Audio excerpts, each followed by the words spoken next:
things become more and more automated over the next few minutes, and the energy's building, but the focus is increasing exponentially. Yeah, as Tori said during his interview, the teams are very disciplined, very focused on what they're doing, the operational sequence of events that they're following.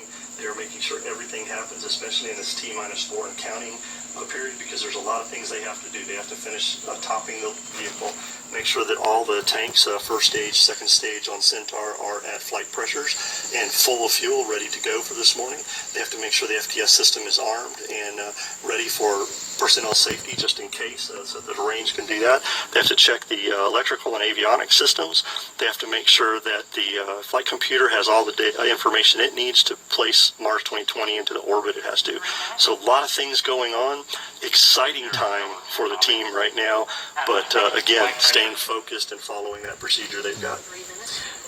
As we look ahead to post-liftoff, I want to kind of preview for you what's going to happen, because there's going to be a lot going on. You're not going to hear much from us. You'll actually be hearing from the ULA flight commentator, Jesse Gonzalez. He'll be kind of giving those calls past liftoff that will walk us through maximum dynamic pressure and into SRB separation, and then into fairing separation, booster separation, and then the first main engine ignition of the Centaur, yes. RL-10. And so then you'll kind of hear us jump back in and help provide some more context to what's going on. We encourage you to stay with us for the rest of the show. There's a ton more content we have to bring you, and we are far from over. I want to emphasize that the countdown to Mars is not done at 0 today. The countdown to Mars ends in February, when Mars 2020 safely delivers Perseverance and Ingenuity to the surface of the red planet. So we're going to let you listen in now and enjoy the last couple minutes of the process of launching a rocket. 1 minute. Vehicle internal. 1 minute 55.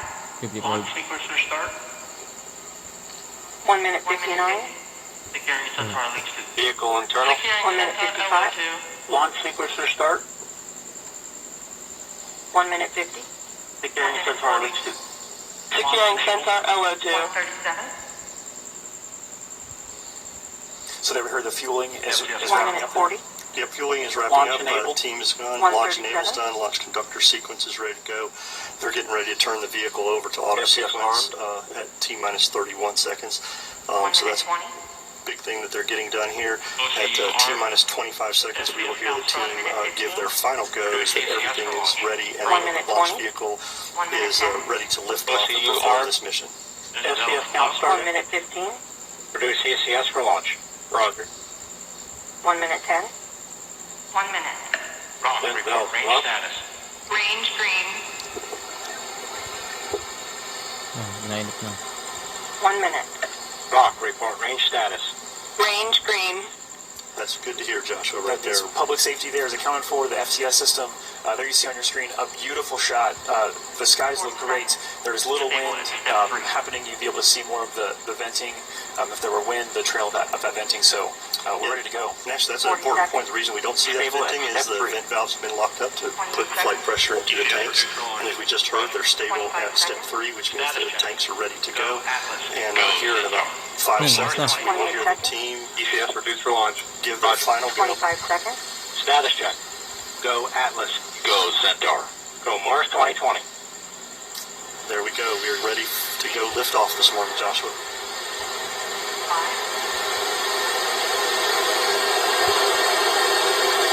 8, 7, 6, 5, 4. Engine ignition.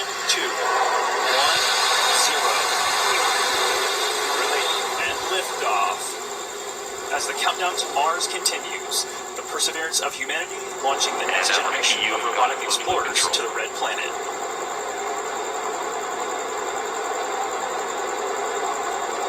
And Atlas TU has gone to closed loop control. Coming up on 30 seconds in the flight, the RD-180 is throttling down as expected. Engine response looks good. And Mach 1 Coming up on 30 seconds in the flight, the RD-180 is throttling down as expected. Engine response looks good. And Mach 1 Atlas 5 is now supersonic. And passing 45 seconds in the flight, vehicle is now passing through max Q, maximum dynamic pressure. And passing 45 seconds into flight, vehicle is now passing through max Q, maximum dynamic pressure. Tagid na. Passing 1 minute into flight, the RD-180 is throttling back up as expected. Engine response looks good. At this time, traveling back up as expected. Engine response looks good. At this time in flight, the SRB chamber pressures remain nominal. The RD-180 pump speed and fuel injector pressures are responding well to demands on the engine. Standing by for SRB burnout shortly. And we have burnout on all 4 SRBs. Burnout pressure signatures look good. Standing by for SRB jettison shortly. And we have burnout on all 4 SRBs. Burnout pressure signatures look good. Standing by for SRB jettison Atmosphere shortly. na.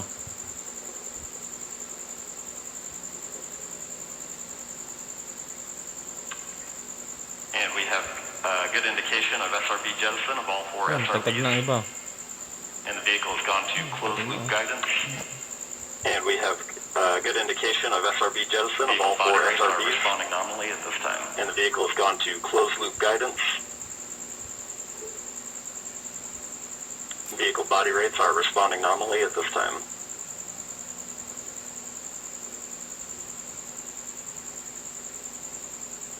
And coming up on 2.5 minutes into flight, the RD-180 is throttled down slightly as expected. Engine response continues to look good. And coming up on 2.5 minutes into This flight, time the vehicle is 50 miles in altitude. the RD-180 is throttled down slightly as expected. Engine response continues to look good. At this time, the vehicle is 50 miles in altitude, 85 miles downrange, traveling at 6,000 miles per hour.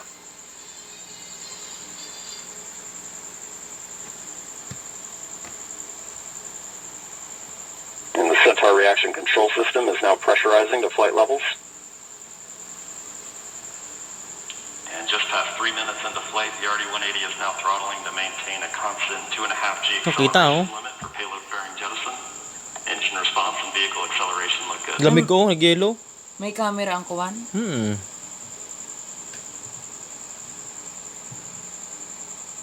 Hindi, yung piyesa niya nahayaan ng palutang-lutang. Tagtag ng iba. And we have good indication of payload bearing jettison and Centaur 4. Ang piyesa niya nahayaan ng palutang-lutang. Forward load reactor deck jettison. And the RD-180 is throttling back up to attain a 4.6G acceleration. And the RD-180 is throttling back up to attain a 4.6G Kung acceleration. magidit pa ganun eh. Engine response continues to look good. Altitude niya. Ay, tagumpay na, hindi siya Centaur kumuha. has begun the boost phase Okay, no. chill down sequence to thermally condition the And RL10. Centaur has begun the boost phase chill down sequence to thermally condition the RL-10 for operation. Standing by for BECO shortly. Standing by for BECO shortly.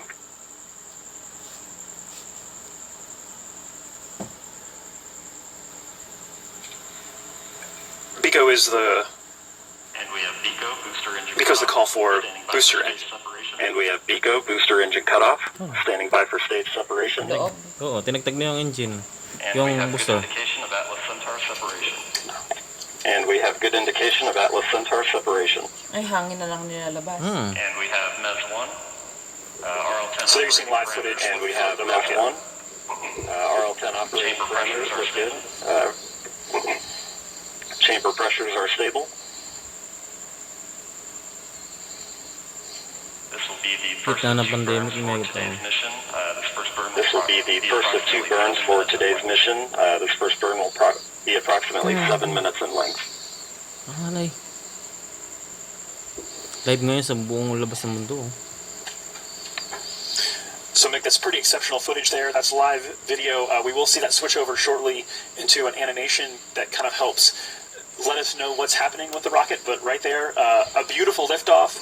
Fun to feel that rumble in the building here as we proceed towards orbit and then towards Mars destination. Yeah, absolutely. It was great watching an on-time liftoff of the Atlas V with that little over 2 million pounds of thrust.